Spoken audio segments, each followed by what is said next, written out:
Mr. Speaker, I rise to comment on these motions that have been put before us. And I want to start, Mr. Speaker, by going back to a principle that... Is there a motion in particular that you're speaking to, or just general? All of them. Right. So, Mr. Speaker, these are very important matters that have been brought for our consideration and approval. But I want to go back to a fundamental principle that has guided us through a period of tremendous turbulence to one where today we accept free and fair elections as a given. And that process has been assisted, umpired under the umbrella of the ECJ, the Electoral Commission of Jamaica.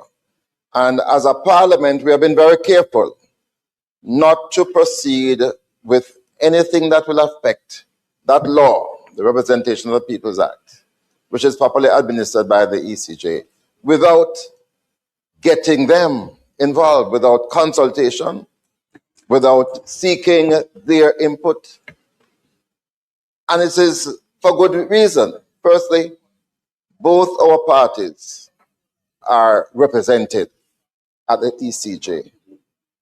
The ECJ does command the respect, and it is not seen to be a part of the cut and thrust of our political living, of our political living.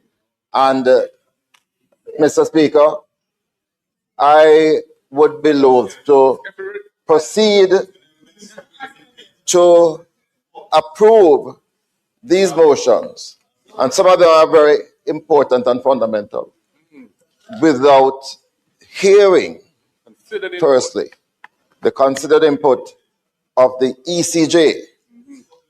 And I will urge this House to defer these matters, all of them, to enable the ECJ to reflect on them, to come back to us, and as we have always done, to accept their recommendations without question. And I want to put that to this House as a response, an appropriate response to the motions that are before us. And I so put, Mr. Speaker, thank you.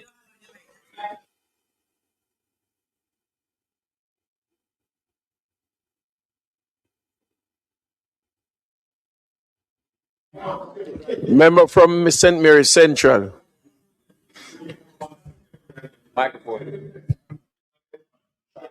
Hello. Thank you, Mr. Speaker. I rise to speak on motion number 1 in support of it.